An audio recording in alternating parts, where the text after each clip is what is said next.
Hello every one. ഇന്ന് ബ്രേക്ക്ഫാസ്റ്റിന് bread ഉപ്മാവാണ് ഉണ്ടാക്കിയിരിക്കുന്നത്. ഇപ്പോൾ ദാ ബ്രെഡിനെ നമുക്ക് ചെറുതായിട്ട് കട്ട് ചെയ്തെടുക്കാം, ഇല്ലെങ്കിൽ പൊടിച്ച് വേണമെങ്കിലും എടുക്കാം. ഞാൻ ചെറുതായിട്ടാണ് കട്ട് ചെയ്തെടുത്തിരിക്കുന്നത്. പിന്നെ സവാളയും പച്ചമുളക്, ഇഞ്ചി, ക്യാരറ്റ് ഒക്കെ കട്ട് ചെയ്തത് എടുത്ത് വെച്ചിട്ടുണ്ട്. നമുക്ക് എണ്ണ ചൂടാക്കാം. എണ്ണ ചൂടാകുമ്പോൾ കടുക് ഇട്ട് കൊടുത്തിട്ടുണ്ട്. കടുക് പൊട്ടിയ ശേഷം ഒരു 1/2 ടീസ്പൂൺ ജീരകം, നല്ല ജീരകമാണ് ആഡ് ചെയ്ത് കൊടുത്തിരിക്കുന്നത്.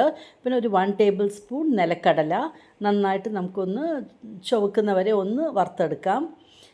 അതിനുശേഷം നമ്മൾ കട്ട് ചെയ്ത് വെച്ചിരിക്കുന്ന നമ്മുടെ സവാള, ഇഞ്ചി, പച്ചമുളക്, കരിവേപ്പില ആഡ് ചെയ്ത് കൊടുക്കാം. നന്നായിട്ടൊന്ന് വഴറ്റി കൊടുക്കാം. എന്നിട്ട് സവാളയ്ക്ക് ഒന്ന് സോഫ്റ്റായിട്ട് വരുമ്പോൾ വേണം നമുക്ക് ക്യാരറ്റ് ആഡ് ചെയ്ത് കൊടുക്കാനായിട്ട്. ഇപ്പം നമ്മുടെ സവാളയ്ക്ക് ഒന്നായി വന്നിട്ടുണ്ട്. ഇനി നമുക്ക് ക്യാരറ്റ് ആഡ് ചെയ്ത് കൊടുക്കാം. ക്യാരറ്റ് ഇതാ ചെറുതായിട്ടാണ് കട്ട് ചെയ്തിരിക്കുന്നത്. ഇപ്പോൾ ക്യാരറ്റും ഇതായിട്ടുണ്ട്. ഇതിലേക്ക് ഒരു 1 ടൊമാറ്റോ ആണ് ആഡ് ചെയ്ത് കൊടുക്കുന്നത്. ടൊമാറ്റോ ഒന്ന് സോഫ്റ്റ് ആവട്ടെ. ഇനി ഇതിലേക്ക് നമുക്ക് കുറച്ച് കായപ്പൊടി, ഒരു 1/2 ടീസ്പൂൺ കായപ്പൊടിയാണ് ആഡ് ചെയ്ത് കൊടുക്കുന്നത്. പിന്നെ നമുക്ക് വേണ്ടത് കുറച്ച് ടേമറിക് പൗഡറും പിന്നെ കുറച്ച് ചില്ലി പൗഡർ ഞാൻ ആഡ് ചെയ്യുന്നുണ്ട്.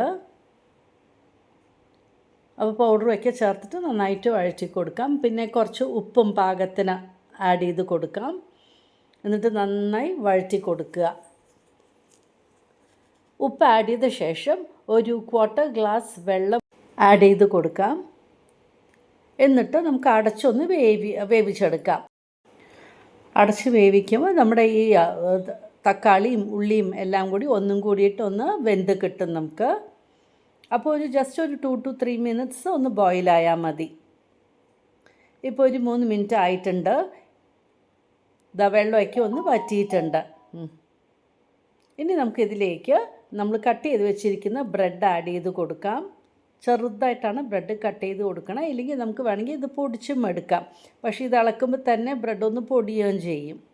എന്നിട്ട് വീണ്ടും നന്നായിട്ടൊന്ന് മിക്സ് ചെയ്ത് കൊടുക്കാം. ഈ മസാലയ്ക്ക് ബ്രെഡിൽ കോട്ടായിട്ട് വരണം.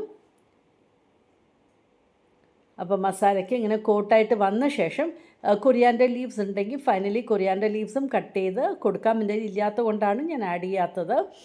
അപ്പോൾ നല്ല ടേസ്റ്റി ആയിട്ടുള്ള ബ്രെഡ് ഉപ്മാവ് രാവിലത്തേക്ക് റെഡി ആയിട്ടുണ്ട്. അപ്പോൾ ഇതുപോലൊന്ന് ട്രൈ ചെയ്ത് നോക്കൂ. Thank you for watching my YouTube channel.